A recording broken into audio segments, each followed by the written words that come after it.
આવડે ભાઈ હજી પાછળ લાઈન જય નામ જયતી જય નામ જયતી સુપરસ્ટાર ભગવાન કી જય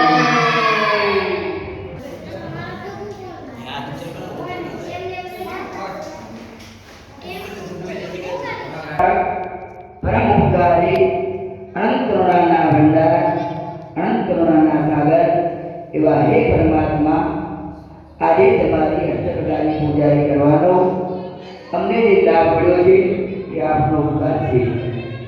જિનાલયમાં જવાથી આપણને જિનાલયની જે ઉર્જાઓ હોય તે આપણને મળે છે અને પરમાત્માના ભક્તિના પ્રભાવે ઉત્કૃષ્ટ પુણ્યલોકન થાય છે. જે જિનાલયની અંદર જેવા આપણે પ્રવેશ કરીએ એ જિનાલયના પરમાણુઓ એવા પ્રકારના હોય છે કે આપણે ત્યાં પ્રવેશ કરતાની સાથે આપણા મનના ભાવોનું પણ પરિવર્તન થઈ જાય છે. વિતરાગ પરમાત્માની અષ્ટપ્રકારની પૂજા શાસ્ત્રોની અંદર વિભિન્ન પ્રકારે અલગ અલગ રીતે ઘણા પ્રકાર બતાવી છે. તેની અંદર પણ ચૈત્યવંદન ભાષ્યની અંદર દેવેન્દ્ર મહારાજ પાસેને એક શ્લોક દ્વારા બતાવ્યું છે. પંચોપચારી પૂજા, અષ્ટોપચારી પૂજા, સર્વોપચારી પૂજા, આ ત્રણ પ્રકારે આપણને પરમાત્માની પૂજા બતાવી છે. તેમાં આપણે આજે અષ્ટોપચારી પૂજા એટલે આપણે અષ્ટ પ્રકારની પૂજા પરમાત્માની કરવાની છે. તો આવો આપણે બધા સાથે મળીને અષ્ટ પ્રકારની પૂજાની શરૂઆત કરીએ. અને અષ્ટ પ્રકારની પૂજાનું મહત્વ શું છે તે રત્ન સુંદર મહારાજ સાહેબે ખૂબ શોર્ટકટમાં સુંદર સરળ સમજાવી છે. તે આપણે આગળ સમજીશું. સૌપ્રથમ જલ પૂજા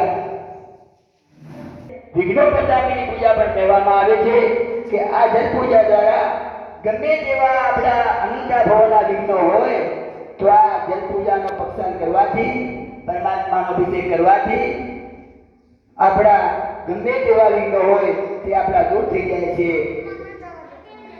બીજું, જ્યારે પરમાત્માનો જન્મ થાય ત્યારે પરમાત્માને મેરુ પર્વત ઉપર 64 ઇન્દ્રો સાથે, એ 64 ઇન્દ્રો તો મેન હોય એની સાથે હજારો દેવી દેવતાઓ સાથે મળી અને પરમાત્માનો જન્મ થાય ત્યારે મેરુ પર્વત પરમાત્માને લઈ જાય છે.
જલ પૂજા જુગતે કરો,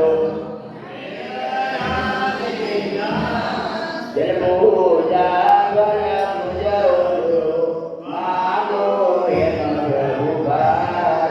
ઓમ હ્રીમ હ્રીમ પરમેશ્વરાય જન્મ જરા મૃત્યુ નિવારણાય શ્રીમતે નિવાસના જનેન્દ્રાય જલમ પૂજયામહે સ્વાહા.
અંદર ચાર પાંચ પૂજામાં સાથી હોય તો આપણે કેવી રીતે ના બોલીએ આપણે સાઈડમાં ઉભા રહી પરમાત્માના મુખના દર્શન બધાને થાય એવી રીતે આપણે પરમાત્માની પૂજા કરવી જોઈએ. ઘણીવાર આપણે ભગવાન હાથે અંગૂઠા ધીમે ભગવાનને આપણે કોઈ કેસર લઈ ગયું હોય કે પરમાત્માને કોઈ લાગતું હોય તો આપણે એને આપણે હાથથી સાફ કરતા હોઈએ છીએ. તો આપણે ખાણીમાં અંગૂઠો લઈ ઉપયોગ રાખી આપણે લઈશું કસાયથી લઈશું પણ હે પ્રભુ મારો આ આત્મા કસાયોથી ભડકે કરી રહ્યો છે માટે હે નાથ હે કરતાર પ્રભુ હે કરુણા નિધાન આ કસાયોને હટાવવા માટે મારે આ તમારી પૂજા દ્વારા મારા નાટિકારના કસાયો ઉત્સાહ થાવ મારી આત્માને શીતળતા પ્રત્યે એવા ઉત્તમ પ્રકારના ભાવો સાથે આપણે તો સાથે કરીએ અને ચંદન પૂજાનો પ્રારંભ કરીએ. તો પ્રથમ નમો રક્ષિતાચાર્ય સર્વદા શીતલ ગુણ જે મારયો શીતલ પ્રભુ મુખરા આત્મવિદન કરવા ભરી ઉરિયા ઓ પ્રીતિ પ્રભુસાય નિર્મલ્યા ગુરુ નિવારણાય શ્રીમદે પાર્વનાજીનેન્દ્રાય ચંદ્રમ પૂજાય જામય સ્વાહા.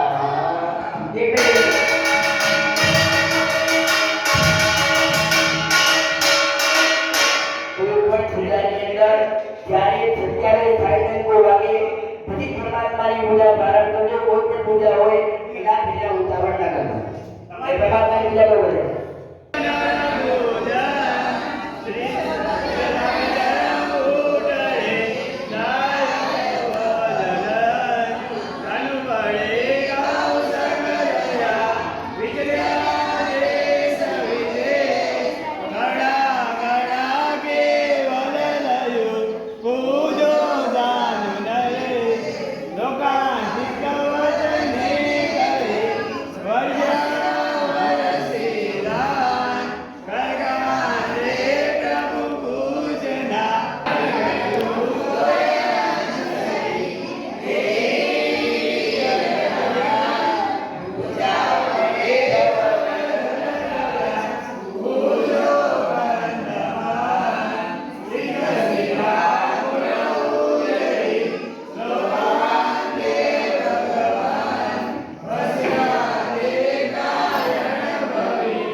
આપણે એમનો જો જળ અભિષેક કરીએ, જળથી અભિષેક કરીએ તો જેમ તેમનો જળથી અભિષેક કરવાથી પ્રભુનો અભિષેક કરતા જઈએ તેમ આપણા હાથમાં ઉપર લાગેલા હોય એ કર્મ મેલ એ જેમ જેમ ઓલું પાણી નીચે ઉતરે અને પ્રભુનો અભિષેક થાય તેમ આપણો કર્મ મન દૂર થાય. એટલા માટે જળ અભિષેક કરવાનું હોય છે.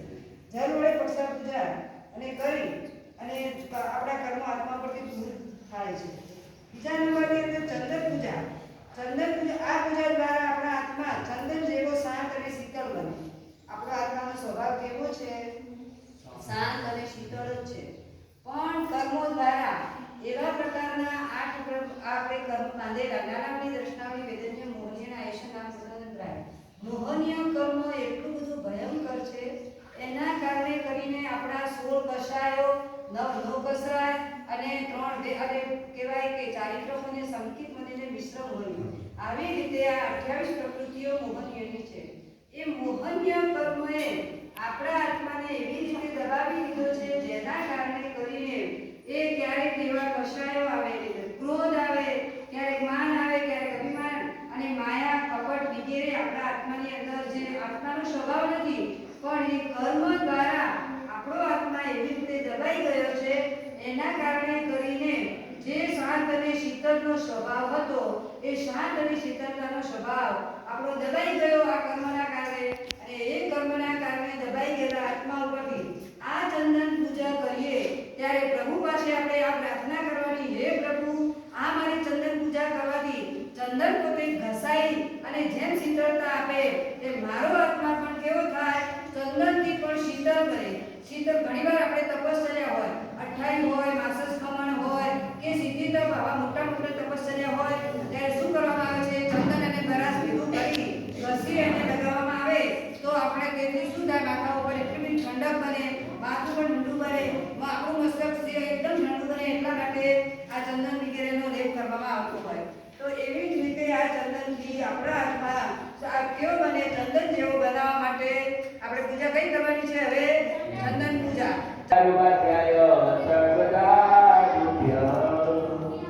હકીકતમાં ફૂલ પૂજાની અંદર પૂજા આપણે કેવા કરવાનું, ત્યાં તો આપણે એકદમ વ્હાઈટ કલરનું વસ્ત્ર બાંધી દઈએ, તેના ઉપર રાતના જેટલા પણ વસ્તુઓ ખરી જાય અને સવારના આપણે જેટલા કમળા હાથે આપણે આ સ્પર્શ કરતાની સાથે જે ફૂલના સ્પર્શ કરતાની સાથે આપણા હાથમાં આવી જાય એવા ફૂલ લેવાના. અતિશય કડક હોય આપણે આમ ખેંચી એવા લેવા પડે એવા ફૂલ આપણે પહેરી લેવાના.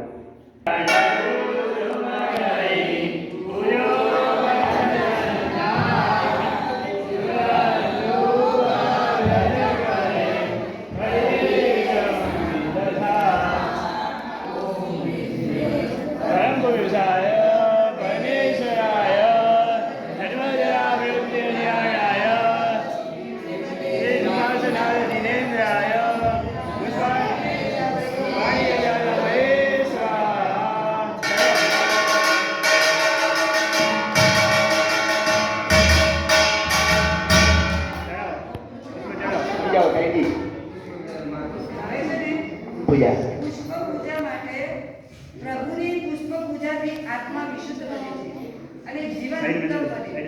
આ ભારત દેશની અંદર ધર્મની અનોખી પરંપરા હતી. આપણા દેશની અંદર કે જ્યાં દેખીએ ને ત્યાં ઠેર ઠેર આપણને શું દેખાય, દેવાલયો દેખાય, મંદિરો દેખાય અને એમાંય આપણા રાપરમાં તો ચારે બાજુ મંદિર ને વચમાં આપણે. એટલે આ બધી જગ્યાએ આ પરંપરા ક્યાં છે તો આપણા ભારત દેશની અંદર જ દેખાતી હોય છે. આ ભારત દેશની અંદર અનોખી પરંપરા દેખી ત્યારે આ દેશના એક છેડાથી બીજા છેડા સુધી સંતો હંમેશા સંતોનું સરોવર હતું. સંતો પણ આપણા સમાજમાં અહીંયા આપણા દેશમાં જ હતા અને સમાજનું તે ધીરે ધીરે કોઈએ કહ્યું છે કે આ દેશમાં ધર્મ ન હોત તો સંતોષ અને આનંદ જ ન હોત. જો આપણને કંઈ પણ આનંદ છે તે શોનાથી છે તો કે ધર્મથી જ છે. મળે ઉપરા ઉપરી વિશેષ મળતા નથી પણ એમને પુષ્પ પૂજા કરી તેથી ફરી મનુષ્ય જન્મ તેને પ્રાપ્ત થયો. અને કર્મની લીલા અપાર છે કે આ બે જે આ જન્મની અંદર ભાઈ બહેન હતા તે બીજા ભાવની અંદર શું થયા તો જય અને વિનયશ્રી બંનેના લગ્ન થઈ ગયા, બંને દંપતી થઈ ગયા. સંસાર એવો છે પત્ની હોય તે બીજા ભાવની અંદર ભાઈ બહેન બને, અહીંયા જે ભાઈ બહેન હોય તે બીજા ભાવની અંદર માતા અને પુત્ર પણ બને, પતિ અને પુત્ર પણ બને. આવી આ સંસારની એક લીલા છે. જેવા પૂજા પરમાત્માની પ્રથમ 3 પૂજા હતી, જલ પૂજા, ચંદન પૂજા, પરમાત્માની અંગ પૂજા છે, પરમાત્માને સ્પર્શ કરીને કરવામાં આવે છે. આના પછીની જે 5 પૂજા છે એ અગ્ર પૂજા છે. પરમાત્માના ગમારાથી બહાર રહી અને જે પૂજા કરવામાં આવે તે અગ્ર પૂજા કહેવાય.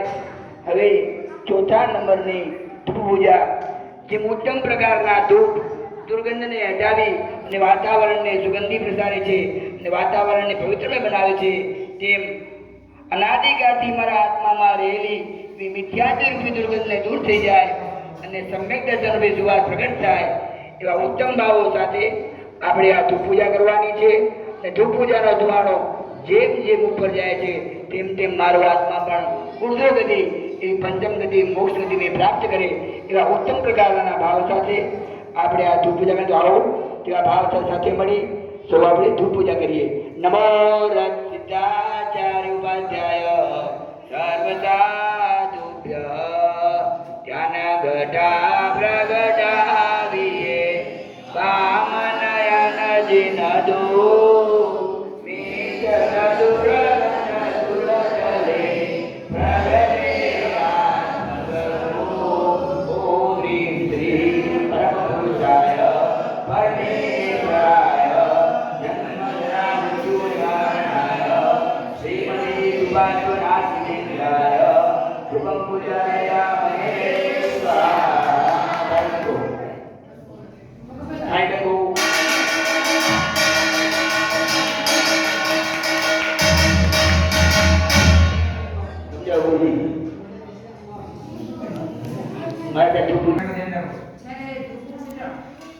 પૂજા કરીને આ જે કે દુર્ગંધ વિચ્છેદ દુર્ગંધ દૂર રહી ટળે. આ મિથ્યાત્વની જે દુર્ગંધ હોય તે શેનાથી દૂર થાય છે કે દુઃખથી. આવી બધી દુર્ગંધો લઈને આપણો આત્મા કેવો તે દુર્ગંધથી ભરેલો છે. તો એ દુર્ગંધ આપણે દૂર કરવા માટે કરીને આની પણ એક મોટા એટલા દ્રષ્ટાંતો છે કે જેને જીવન ભગવાનની ધૂપ પૂજા જેનું જીવન સુગંધમય અને સુગંધમય બનાવવું હોય એના માટે ધૂપ પૂજા કરવાની છે. એક મોટું મહાનગર હતું અને રાજાના મહેલ રાજમહેલમાં વર્ષો પછી એક પુત્રનો જન્મ થયો. હવે એ હજારો જોશીઓને તેડાવ્યા અને જોશીઓને પૂછ્યું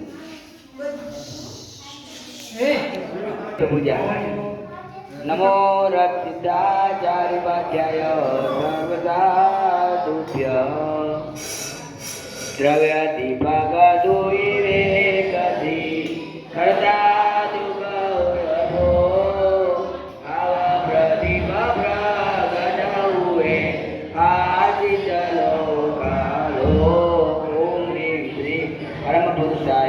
परमेश्वराय जन्म जरा मृत्यु निवारणाय श्रीमते जिनेन्द्राय वासुना जिनेन्द्राय दीपं दीपं पूजयामहे स्वाहा.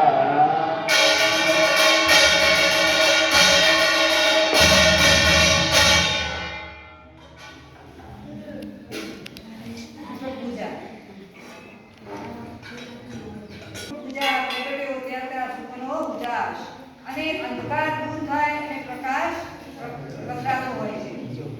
આ ભવરૂપી અગ્નિની અંદર ભ્રમણ કરતા કેવા કેવા ભવો સર્જે છે. કોઈ કાળે હેમપુર નામના નગરની અંદર સાંભળો મકર ધ્વજ નામે રાજા રહે છે. દેવલોક એટલે ઉર્ધ્વલોક કહેવાય અને નરક એટલે અધોલોક કહેવાય. તીર્છાલોક એટલે આપણે જ્યાં રહીએ છીએ તેને તીર્છાલોક કહેવાય. આ તીર્છાલોકની અંદર વેંતર અને વાણ વેંતર દેવો રહેતા હોય છે.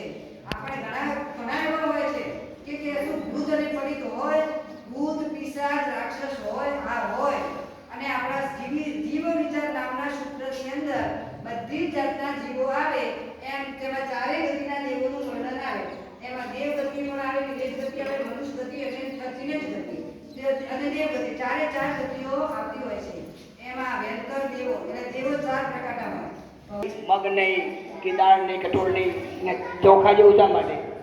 ચોખા જેવું એવું અનાજ છે કે જેને ફરીવાર ક્યારે રોપવાથી તે ક્યારે ઉગતા નથી. તેમ અનાદિકાળથી આ સંસારનો મારા આત્મા પરિભ્રમણ કરી રહ્યો છે. તો એ પરમાત્મા હવે અક્ષત પૂજા કરવા દ્વારા મારા આત્મા ફરીવાર જન્મ મરણ ના કરવું પડે જેવા ઉત્તમ પ્રકારના ભાવો સાથે આપણે અક્ષત પૂજા કરવાની છે. નમો રક્ષિતાચાર્ય ઉપાધ્યાય સર્વસાધુભ્ય સુદય ગણય કદગઈ નંદાવ્રતવીરા પુરી પ્રભુતન મુકરો કાદે જગર જંજાર.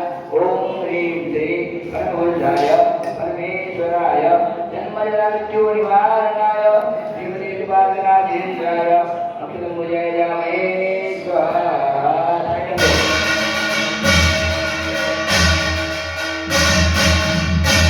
અક્ષત પૂજાને સામૂહિક પાઠ કરવામાં આવશે. અહીંયા આગળ વિદ્યાર્થી એટલા માટે ગણેશભાઈ એક વાર બોલી દે. પાસેથી દુઓ બોલી લે પછી બધા એક થાળી લઈને આવશે. બધા થાળીમાં તમારે નૈવેદ્ય અને ફળ વારાફરતી મૂકી દેવાના રહેશે.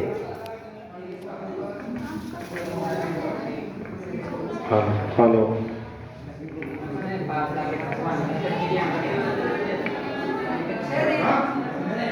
મૂકીને વર્ષા અમે જન્મ જન્મના તરસ્યા તમે મુસળધારે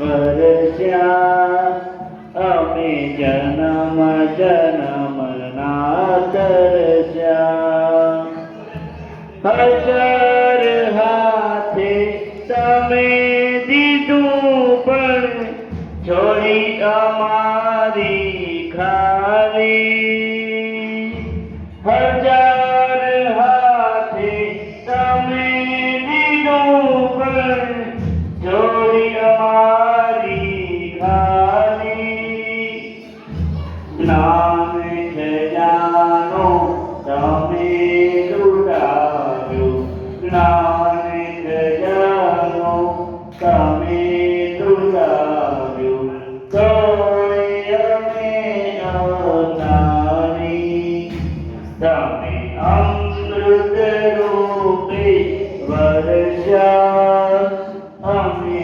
ઝેરના ઘૂંટડા ભર્યા તમે મુસળધારે વર્ષા અમે જન્મ જન્મના તરસ્યા સ્નેહની ગંગા તમે વહાવી જીવન નિર્મળ કરવા પ્રેમની જ્યોતિ તમે જલાવી આત્મ ઉજ્જવળ કરવા તમે સૂરજ થઈને ચમરામાં બન્યા તમે મન મૂકીને વર્ષા અમે જન્મ જન્મના તરસ્યા સાથે સાતાયા બે એવી તમારી વાણી સાથે સાથે સાતાયા બે એવી તમારી વાણી એ વાણીની પાવનતાની એ વાણીની પાવનતાની અમે કદી ના વિચારી તમે મહિરામણ થઈ ઉમટ્યા અમે કાંઠે આવી ગયા તમે મન મૂકીને વર્ષા અમે જન્મ જન્મના તરસ્યા તમે મુસળધારે વર્ષા અમે જન્મ જન્મના તરસ્યા.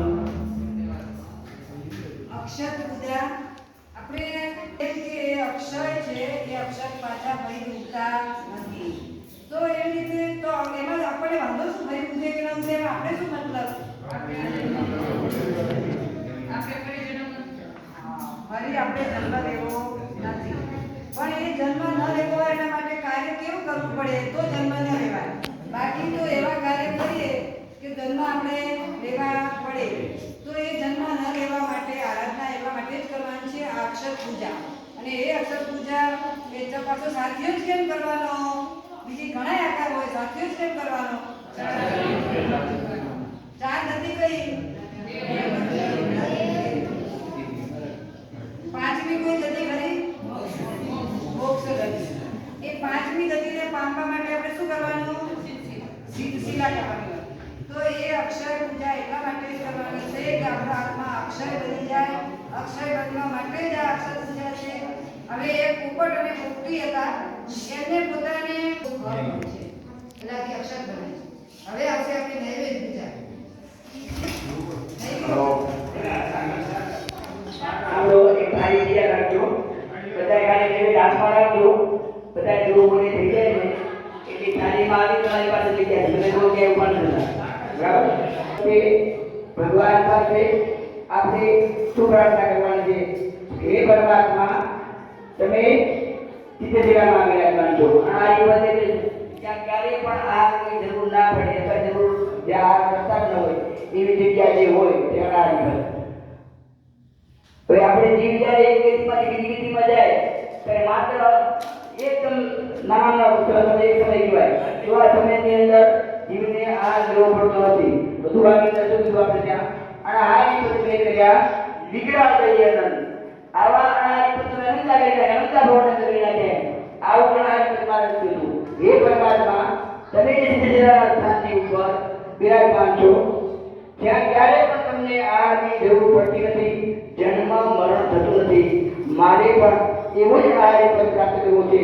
તે પરમાત્મા, આ તમારી નૈવેદ્ય પૂજા દ્વારા મારી પણ એક જ ભાવના છે કે મારું પણ આ આહાર સંજ્ઞા જે છે કાયમ માટે નષ્ટ થઈ જાય અને હું પણ તમારી એમ અનારી પ્રતિભા સિદ્ધગતિને ભંજન ગતિને મોક્ષ ગતિને પ્રાપ્ત કરું.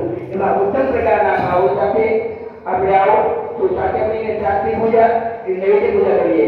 નમો રક્ષિતાચાર્ય ઉપાધ્યાય સર્વદાદુભ્ય અનારી પરમેશ્વરા વિરાગયના ગુરહરી વદિતે અનારી દેવધન. ઓમ શ્રી પરમપુરુષાય પરમેશ્વરાય જન્મજરા મૃત્યુ નિવારણાય શ્રીમતે ઉપાસના વિજેન્દ્રાય નૈવેદ્ય પૂજાયામે સ્વાહા.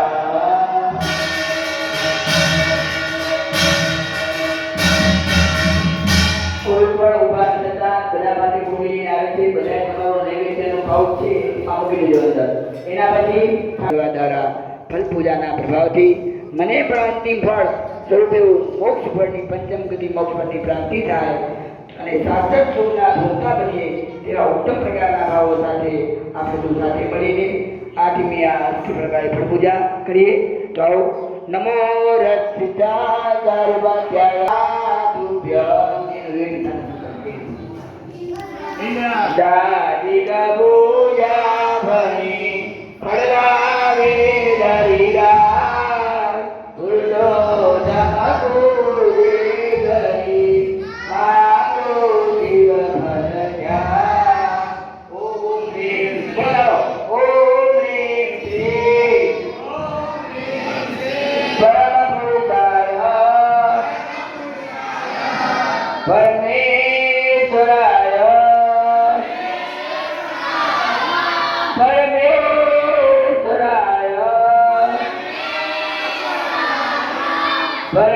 પરમેશ્વરાય જન્મ જરા મૃત્યુ નિવારણાય શ્રીમતે સુભાષના દિનેન્દ્રાય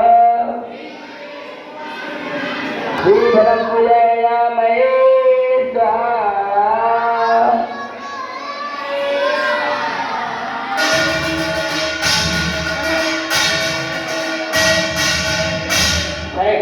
નૈવેદ્ય પૂજન ઘર પૂજન બે સૂત્રમાં અનાદિકાળથી આપણે જ્યારથી જન્મ્યા, અનાદિ અનંતકાળથી જ્યારથી જેવો જન્મ થાય તેવું પહેલું આપણે શું કામ કરીએ છીએ? આહાર કરવાનું. તો એ આહાર કરવાની આહાર સંજ્ઞા આપણે મળેલી છે. આહાર સંજ્ઞા આપણે ત્યાં ભૂખ્યો રહી શકતો નથી, પણ હે પરમાત્મા મને એવી શક્તિ આપ કે જેથી પહેલા તમને નૈવેદ્ય ચડાવી અને હું પછી ભક્તિ હું મારું ભોજન કરીશ. ઘરની અંદર કોઈ પણ નવી વસ્તુ બનાવી હોય તો પહેલા દેરાસર ચડાવી, પહેલા ફળ કોઈ પણ નવું આવ્યું હોય, કેરીના ફળ સીઝનમાં કેરી, કેળાના સીઝનમાં કેરી, કોઈ પણ સીઝનમાં નવું ફળ આવ્યું હોય તો પરમાત્માને પહેલા ચડાવવાનું. કેમ?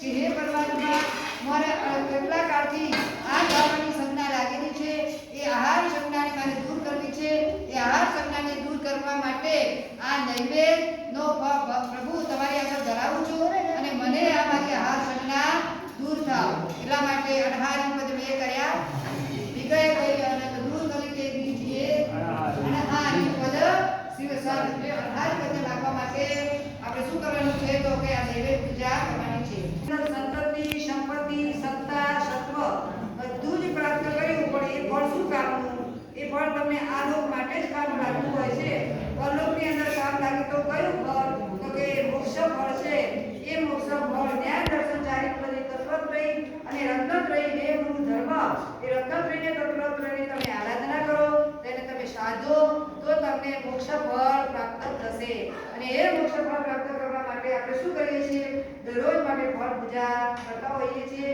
તો એ ફળ પૂજા માટે દુઆ પણ બોલાઈ ગયું ને બસ તો એ પ્રકાર આપણને મળે નૈવેદ્ય પૂજા પરમાત્માને કરીએ આપણે અનાહારી ફળ આપણને મળે એવી રીતે ફળ પૂજા પણ આપણે પરમાત્માને ધરીએ અને ફળનું જે મોક્ષ ફળ છે મોક્ષ ફળ આપણને મળે આ સુંદર મજાની રચના અન્ય કોઈ દર્શનમાં નથી માત્ર આપણે જૈન દર્શનની અંદર પરમાત્માએ સુંદર રચના કરી છે રત્ન સુંદર માતાએ સુંદર મજાનું છોટ કર્મમાં અષ્ટપ્રકારી પૂજાનું મહત્વ સમજાવેલું તે આપણે કીધું બહુ સરસ અષ્ટપ્રકારી પૂજા બધાનો ભાવ બહુ સરસ હતો મેં હજી કેટલા વર્ષોથી મારી બુકમાં લખ્યું છે પણ ઉપયોગ મારો ક્યાંય નથી થયો આજે ઉપયોગ કર્યો કેમ કે અષ્ટપ્રકારી પૂજા મારવાની જરૂર હોય જ નહીં અષ્ટે જ નહીં આ પહેલી વાર પડી જૈસે આપણે ચૈતન્ય કરીને જશું છે ચલો જય આરતી કરું